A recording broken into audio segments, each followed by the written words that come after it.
윤석열 대통령의 부인인 김건희 여사가 명품 백을 선물로 받았어요. 그랬다가 지금 그 정치권에 큰 문제가 되고 있습니다.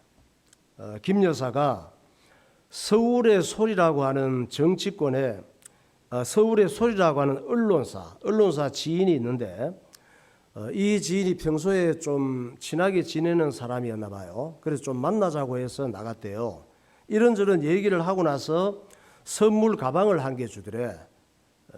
그래서 김건희 여사가 뭔데요? 그랬대.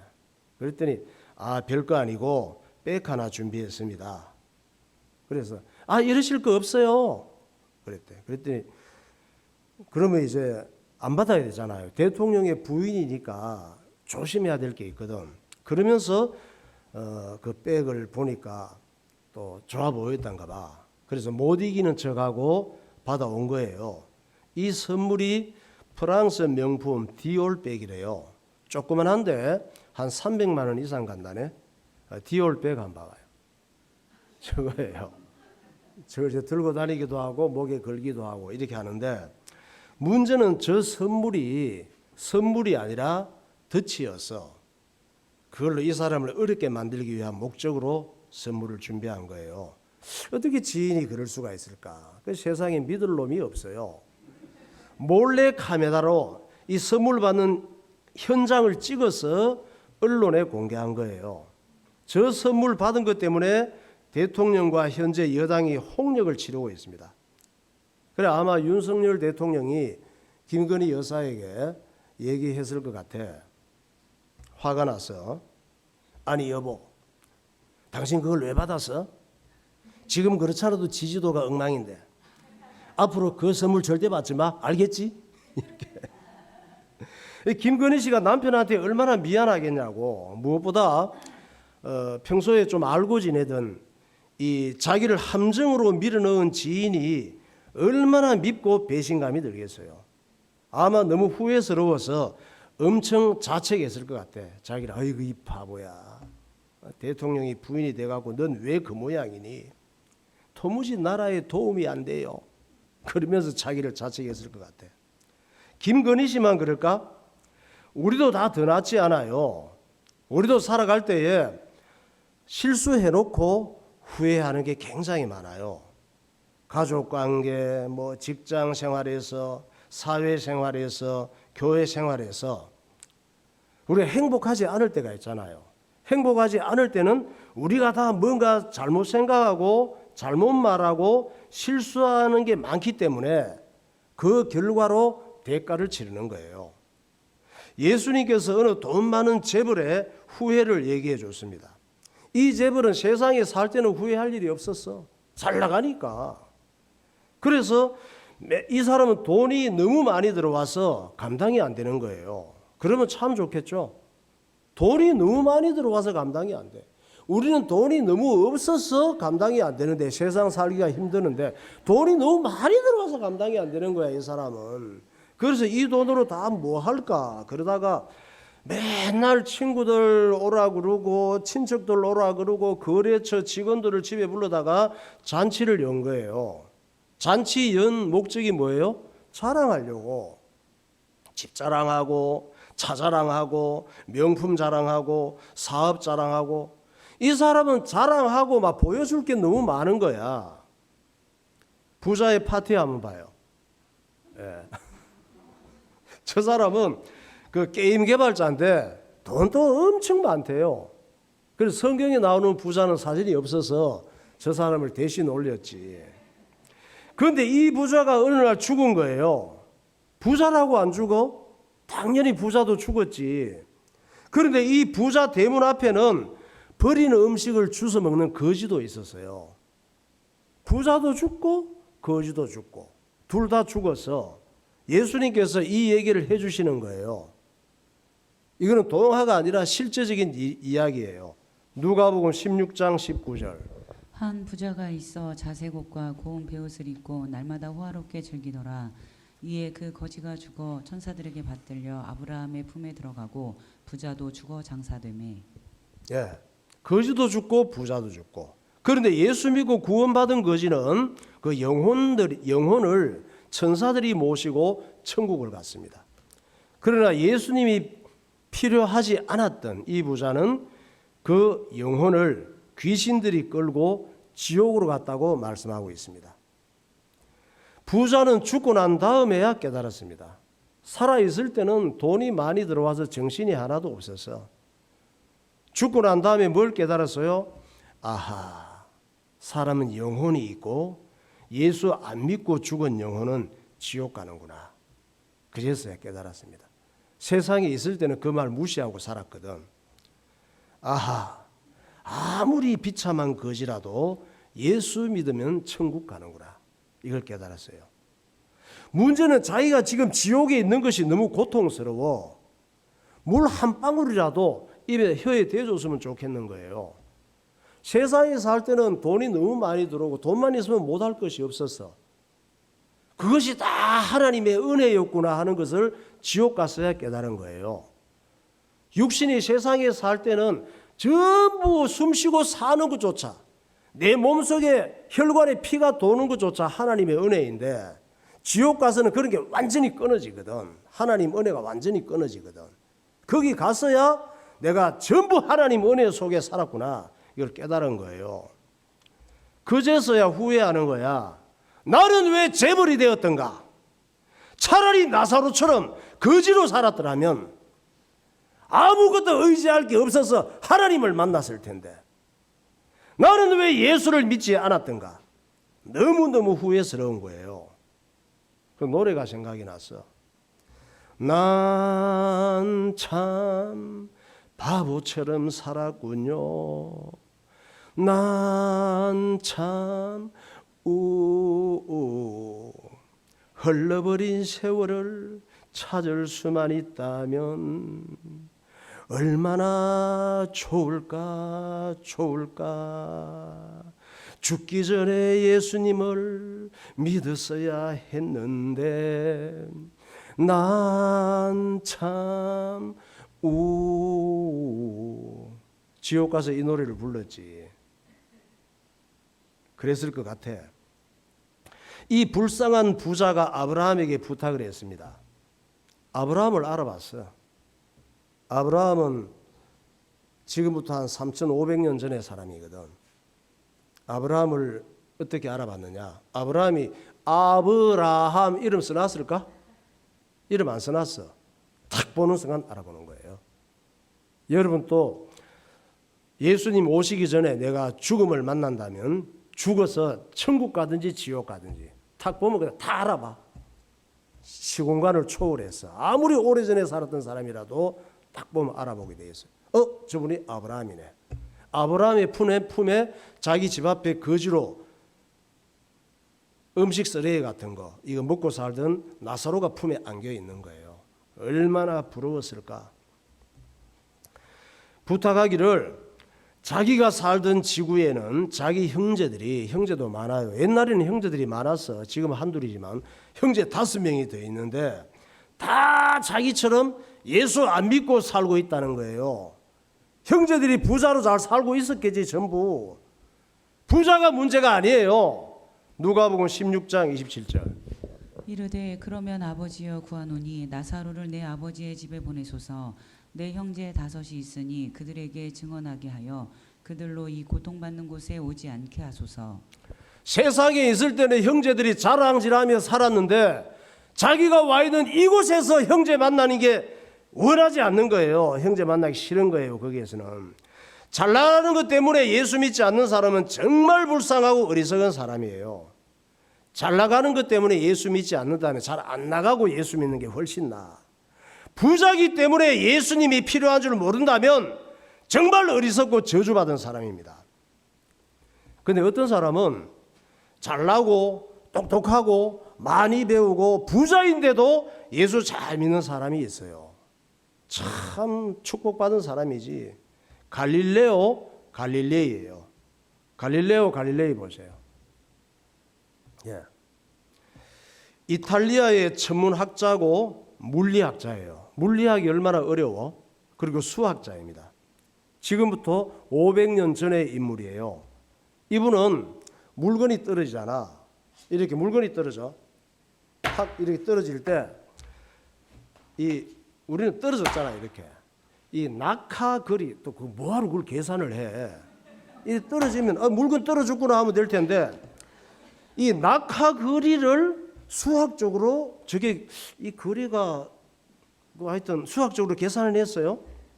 그래 갖고 천체 망원경을 만들었어. 그리고 목성에 있는 위성들 있잖아요. 그 목성이 있으면 주변에 돌아다니는 위성을 발견한 인물이에요. 이분이 어떤 고백을 했느냐? 하나님께서는 우리에게 두 권의 책을 주셨습니다. 하나는 자연이고 하나는 성경입니다. 이런 고백을 했습니다. 하나님께서 그런 지혜를 주신 거지. 그 다음에 뉴턴이에요. 뉴턴은 영국의 물리학자예요. 과학혁명에 가장 큰 공헌을 한 대단한 인물입니다. 뉴턴 한번 보세요. 뉴턴이 어느 날 날씨가 더워서 사과나무 밑에서 그 책을 보고 있었거든. 책을 보고 있는데 사과가 저렇게 툭 떨어지는 거예요. 깜짝 놀랐지. 우리 같으면 어때요? 아이씨 놀랐잖아. 나를 놀라게 한 사과 너 그냥 안 둘 거야. 그래서 주워서 먹고 치웠을 거야. 근데 뉴턴은 좀 달라요. 이해가 안 되는 거야. 아니 왜 사과가 아래로 떨어지지? 바보 아니야? 그럼 아래로 떨어지지 위로 떨어지냐? 하늘로 떨어지냐 사과가 그러면? 우리는 사과가 아래로 떨어지는 게 당연해요. 그런데 뉴턴은 아래로 떨어지는 게 이유를 알고 싶은 거야. 왜 아래로 떨어지는지. 그걸 생각하다가 알게 된 것이 뭐예요? 만유인력 법칙이에요.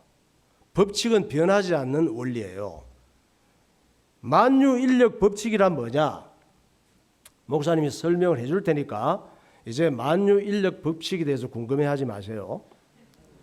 질량을 가진 물체 사이의 인력을 기술하는 물리학 법칙으로서 모든 물체는 다른 물체를 끌어당기는데 이 힘은 두 상호 작용하는 물체 사이의 질량의 곱에 비례하며 또 두 물체 사이의 거리에는 제곱에 반비례한다. 만유인력의 법칙을 아시겠죠? 네.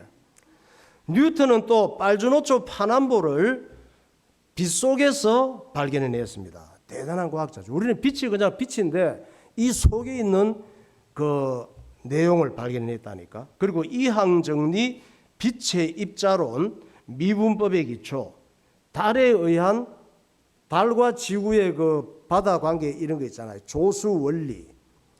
현대 과학의 아버지 같은 인물이에요. 뉴턴이 이런 고백을 해서 가장 극치의 과학이 되려면 하나님의 성경으로 돌아가야 된다. 이 사람이 하나님 앞에 말씀을 통해 감동받고 기도하는 사람인 걸 알겠지. 하나님께서 그런 지혜를 주신 거예요. 그 다음에 심슨이라고 하는 사람이 있습니다. 영국의 산부인과 의사예요. 이 사람은 마취제를 최초로 발견한 의사야. 1800년대 사람입니다. 그러니까 1800년대니까 지금부터 한 400년 전 사람이죠. 영상 제임스 심프슨 보세요. 네, 저분이에요. 저분은 외과 수술 혁명을 일으킨 사람입니다. 그때까지만 해도 수술할 때 마취제가 없었어. 또 산모가 아기를 낳을 때 제왕절개가 필요할 때 있잖아요. 그때 마취제 없이 수술했습니다.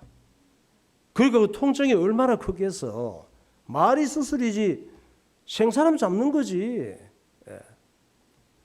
그런데 성경 말씀에서 이분이 힌트를 얻고 그 하나님께서 지혜를 주셔서 마취제를 개발한 거예요.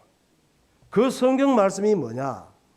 우리는 그냥 읽는 말씀인데 심슨은 이 성경 말씀을 읽으면서 마취제의 응답을 받은 거야. 창세기 2장 21절이에요. 여호와 하나님이 아담을 깊이 잠들게 하시니 잠들매 그가 그 갈빗대 하나를 취하고 살로 대신 채우시고 여호와 하나님이 아담에게서 취하신 그 갈빗대로 여자를 만드시고 그를 아담에게로 이끌어 오시니. 예. 하나님께서 아담을 깊이 잠들게 하셨대. 그리고 갈빗대를 취해서 하와 여자를 만드셨다는 거야. 그러면 갈빗대를 빼내려면 수술을 해야 되잖아. 그러니까 갈빗대를 빼낼 때 깊이 잠들게 깊이 잠들게 해놓고 수술을 하면 되겠구나. 하나님께서 이런 생각을 하게 하신 거예요. 이 말씀을 외과적 최초 수술로 깨달아진 거야. 이 심슨은 어느 정도로 예수님에 빠진 사람이냐? 수술할 때마다 환자를 눕혀놓고 전도한 사람이에요. 환자를 눕혀놓고 수술해야 되잖아. 칼로 메스를 들고 예수님을 영접시키고 믿을래 안 믿을래 그러는지 모르겠는데 믿을래 안 믿을래 협박한 건 아니겠지만 같이 예수님 영접하고 수술합시다 이러면 불교인이라도 할렐루야 예수 믿겠습니다 이러지. 그래서 영접을 시키고 기도한 다음에 수술한 거예요. 그리고 심슨은 또 전도 소책자를 만들었어. 그 시기에 전도 소책자를 만들어서 전도한 의사예요. 그 외에도 이런 과학자는 300년, 400년 전에 굉장히 많습니다. 내 지식, 내 경험, 내 배운 것만 갖고 살지 마세요. 내 지식, 내 경험, 내 배운 것만 갖고 살면 후회하는 날이 와요. 하나님의 말씀을 더 귀하게 생각하시고 예수 잘 믿는 사람이 되시기를 예수 이름으로 축원합니다. 찬양하겠습니다. 온 땅이여 주님을 찬양. 내 인생도 주님을 찬양. 이렇게 살아가면 됩니다.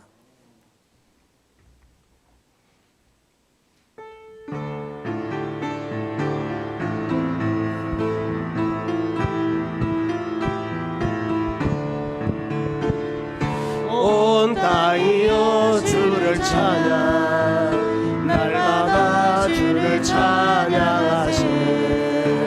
주의 기사와 주의 영광 온 땅에 널리 알려졌네. 위대하신 주 그의 힘과 위엄을 기뻐하라. 주의 다스리심을 온 땅이여 주를 찬양. 날마다 주를 찬양하세. 주의 기사와 주의 영광 온 땅에 널리 알려졌네. 다시 한번 하겠습니다. 온 땅이여 주를 찬양. 날마다 주를 찬양하세. 주의 기사와 주의 영광 온 땅에 널리 알려졌네. 위대하신 주 그의 힘과 위엄을 기뻐하라. 주의 다스리심 온 땅이여 주를 찬양. 온 땅이여 주를 찬양. 날마다 주를 찬양하세. 주의 기사와 주의 영광 온 땅에 널리 알려졌네. 아멘. 자, 오늘 이 읽은 본문은 에스더의 이야기예요. 에스더가 어떻게 왕비가 됐습니까? 가장 보잘것없는 신분의 왕비 후보였는데 수많은 경쟁자를 물리치고 페르시아 세계 최고의 제국인 아수에로 왕의 새 왕비가 되었습니다. 그 왕비가 될 줄은 몰랐지. 그 처음에는 적응이 안 돼서 가장 놀란 사람이 누구라고? 모르드게하고 에스더야. 왕비가 될 줄 몰랐단 말이에요. 그래서 이게 꿈인가 생시인가 하다가 하나님 앞에 기도했습니다. 하나님, 왜 저를 왕비가 되게 하셨나요? 에스더와 모르드게는 기도의 사람이에요. 모르드게가 참 어려운 인생의 역경 중에서 하나님의 인도를 잘 받고 하나님과 동행하는 이런 사람이었거든. 그러니까 그 밑에서 에스더가 자랐으니까 당연히 기도하는 사람이지. 왜 왕비가 되게 하셨나요? 기도하니까 아무 응답이 없어. 에스더나 에스더의 사촌 오빠 모르드게는 알고 보면 불쌍한 사람들이에요. 에스더는 무슨 이유인지 모르지만 부모님이 바벨론 포로로 잡혀와서 고생하시다가 일찍 돌아가셨습니다. 그리고 모르드게는 궁궐로 들어와서 내시가 된 사람이에요. 여러분 누가 내시가 되고 싶겠어? 효원이 뭐 궁궐에 들어가는 거 좋지만 내시가 되고 싶냐? 내시는 뭐냐면 자기 의지와 관계없이 성기를 거세당한 사람이에요. 모르드게가 후궁 거처를 마음대로 돌아다니고 다른 내시들하고 가까이 지낸 것을 보면 왕궁에 대해서 잘 알고 있는 내시라고 볼 수가 있습니다. 에스더 2장 11절. 모르드게가 날마다 후궁들 앞으로 왕래하며 에스더의 안부와 어떻게 될지를 알고자 하였더라. 처녀들을 다시 모을 때에는 모르드게가 대궐문에 앉았더라. 에스더는 모르드게가 명령한 대로 그 종족과 민족을 말하지 아니하니 그가 모르드게의 명령을 양육받을 때와 같이 따름이더라. 예, 모르드게는 왕궁의 상황들에 대해서 잘 알고 있는 사람이에요. 그래서 자기 사촌 여동생 에스더에게도 어떻게 행동할지를 코치를 잘 했던 거지. 이 궁궐로 들어와서 모르드게는 내시가 됐는데 어느 날 모르드게가 이 내시들이 영모를 꾸미는 걸 알게 된 거예요. 내시들은 여러분 똑똑한 사람들이에요. 왜냐하면 그 의전 주변에 있는 사람들은 눈치도 바르고 지혜 있고 많이 배운 똑똑한 사람들을 세워야 되는데 이 사람들이 또 그 문제를 일으키면 안 되잖아요. 그래서 내시를 만드는 거예요. 똑똑한 사람인데 똑똑한 사람들이기 때문에 이 사람들이 영모를 꾸미면 무서운 거예요. 왕을 죽일 방법이 여러 가지가 있거든. 내시들은 왕 주변에서 있는 사람들이기 때문에. 그런데 임금에게 뭔가 큰 원한이 있는 내시들이 있었습니다. 이 내시들이 성경에 보니까 빅단과 데레스라고 하는 인물이에요. 이들이 왕을 암살할 음모를 꾸민 거야. 이 사람들은 모르드게가 새 왕비 에스더의 사촌 오빠인 줄 몰랐지. 이 사람들은. 그러니까 이 정보를 모르드게는 알게 된 거죠. 이걸 알고 모르드게가 가만히 있을 수 없잖아요. 왜? 왕이 암살당하면 자기 여동생 에스더도 위험에 처할 수 있잖아. 그래서 비밀스럽게 에스더를 만나서 알려준 거예요. 에스더야, 빅단과 데레스가 속닥속닥 음모를 이러면 왕이 죽을 수도 있으니까 얘기해라 이러고 얘기를 알려준 거지. 이 영모를 알게 된 에스더는 왕을 만나서 조심스럽게 전했죠. 임금님, 왕궁 내시 모르드게님이 이런 얘기를 하던데 그냥 넘어갈 일은 아닐 것 같습니다. 이렇게 왕에게 얘기를 했어. 에스더 2장 21절. 모르드게가 대궐문에 앉았을 때에 문을 지키던 왕의 넷이 빅단과 데레스 두 사람이 원한을 품고 아하수에로 왕을 암살하려는 음모를 꾸미는 것을 모르드게가 알고 왕후 에스더에게 알리니 에스더가 모르드게 이름으로 왕에게 아뢰니라. 네, 저런 일이 일어났단 말이에요. 왕이 깜짝 놀라서 경호대장을 불렀지. 자네 지금 당장 가서 빅단과 데레스를 잡아들이고 이들을 철저히 신문해 보게. 이렇게 지시를 했습니다. 신문에 보니까 진짜 영모인 것이 증거가 나오고 밝혀진 거예요. 에스더 2장 23절. 조사하여 실증을 얻었으므로 두 사람을 나무에 달고 그 일을 왕 앞에서 궁중일기에 기록하니라.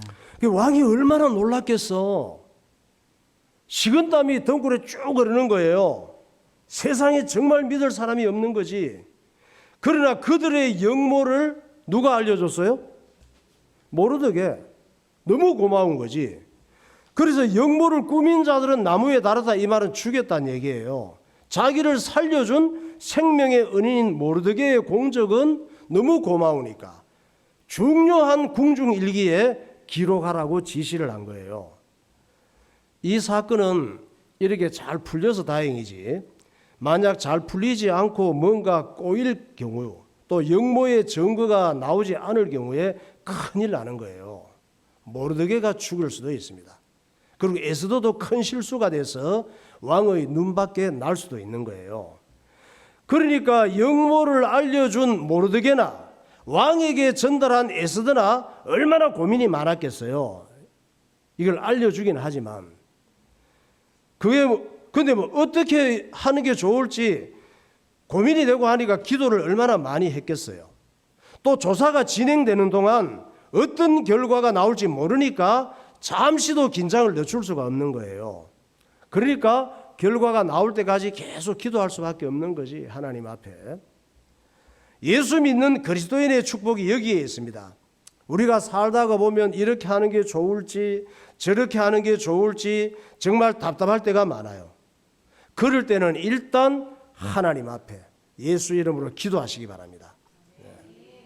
예수님도 십자가를 생각하면 아버지께 버림받는 건데 너무 괴로운 거예요. 마음 같아서는 십자가를 안 지고 싶어. 육신적인 생각으로는 피하고 싶을 만큼 인간적인 생각들이 드는 거예요.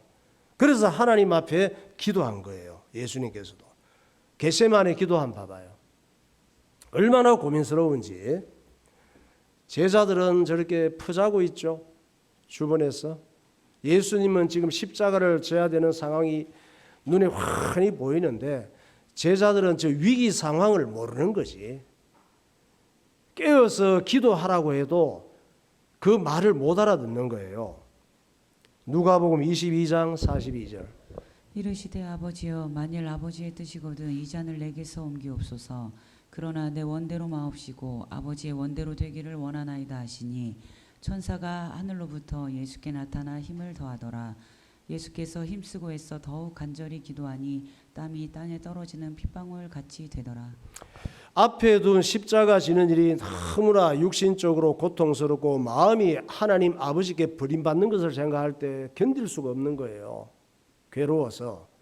그래서 기도를 얼마나 하는지 이 실핏줄이 터져서 핏방울처럼 땀이 흘러내리는 이런 상황으로 하나님 앞에 기도하는데 하나님께서 기도할 수 있는 힘을 주시는 거예요. 우리도 어떤 힘들고 답답한 문제를 만날 때 주님 앞에 예수님 붙들고 기도하면 하나님께서 그 기도할 힘을 주시고 또 생각지 못한 응답을 주시는 줄 믿으시기 바랍니다. 기도하면 하나님께서 지혜도 주시고 생각도 잘하게 해주시고 기도하면 하나님께서 상황도 바꾸어 주시고 기도하면 하나님께서 감당할 힘도 주시고 기다릴 힘도 주시고 내게 가장 좋은 길로 인도하시는 줄 믿으시기 바랍니다. 우리가 살다가 보면은 실수할 때도 많고 후회스러울 때도 많습니다. 그러나 우리가 살다가 실수하고 후회스러운 거 큰 문제가 안 돼요. 최악의 실수는 전도를 받고도 예수 믿지 않는 거예요. 최악의 후회는 지옥 가서 후회하는 거예요. 예수 믿고 예배드리고 기도하는 사람은 가장 잘 살고 있는 줄 믿으시기 바랍니다. 여러분이 잘 살고 계시는 거예요. 나는 문제가 많지만 하나님께서 지금까지 좋은 길로 인도하셨고 천국까지 이르게 하실 줄 믿으시기 바랍니다. 네, 기도하겠습니다. 선물로 받은 명품 백이 선거를 앞둔 정치권을 벌집을 만들었습니다.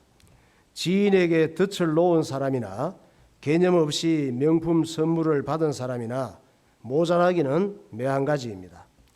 사람이 예수님의 가치를 모르면 가룟 유다처럼 마귀의 놀이개가 됩니다. 예수님께서는 모든 걸 다 가졌지만 하나님만 몰랐던 부자의 불행을 알려주셨습니다. 현대 과학의 원조는 아담이며 아브라함 시대입니다. 하나님의 말씀에 심취한 수많은 과학자들이 오늘날 첨단 문명을 일으킨 주인공들입니다. 내 지식, 내 경험, 내가 아는 것만 갖고 살면 어느 날 불행해지고 영원히 후회하게 됩니다. 모르드게는 인생의 많은 고통과 굴곡 속에서도 하나님만 의지하고 살았습니다. 어느 날 딸처럼 키우던 에스더가 페르시아 왕의 새 왕비가 되었습니다. 이제 고생 끝났구나 하고 좋아할 만도 한데 그는 자기 자리를 지키며 하나님께 엎드렸습니다. 하나님 아버지, 눈에 보이는 현실에 휘둘리지 않게 하시고 변함없이 성취되는 하나님의 말씀을 붙잡고 오직 예수님만 따라가는 삶을 살게 하옵소서. 통성으로 기도하겠습니다. 하나님 아버지, 은혜를 감사합니다. 내 지식, 내 경험, 내 고집만 갖고 살다가 실패하고 멸망하는 어리석은 자가 되지 않게 하시고 하나님의 말씀을 붙잡고 살게 하여 주옵소서. 예배에 승리하는 삶을 살게 하여 주옵소서.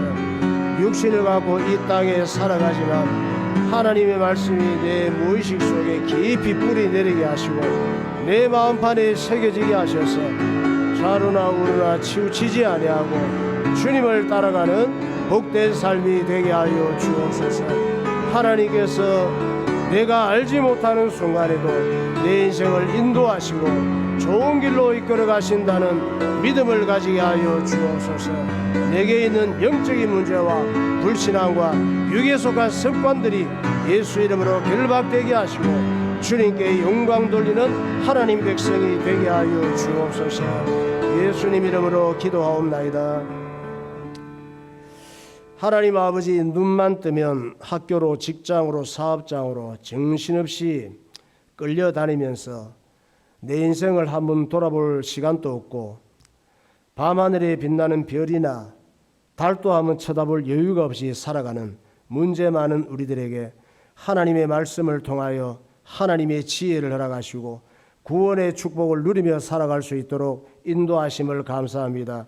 내가 느낀 것, 내가 가지고 있는 지식과 경험과 알고 있는 모든 경험들이 얼마나 어리석고 한계가 있고 문제가 많은가를 발견하게 하시고 하나님의 말씀을 온전히 붙잡고 믿음으로 살게 하여 주옵소서.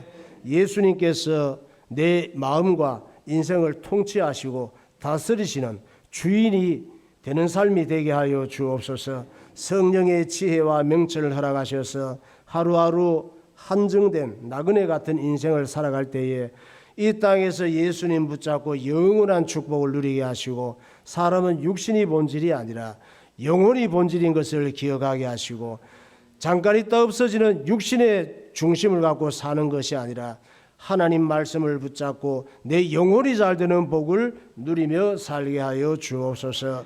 예수 그리스도 이름으로 기도하옵나이다. 아멘.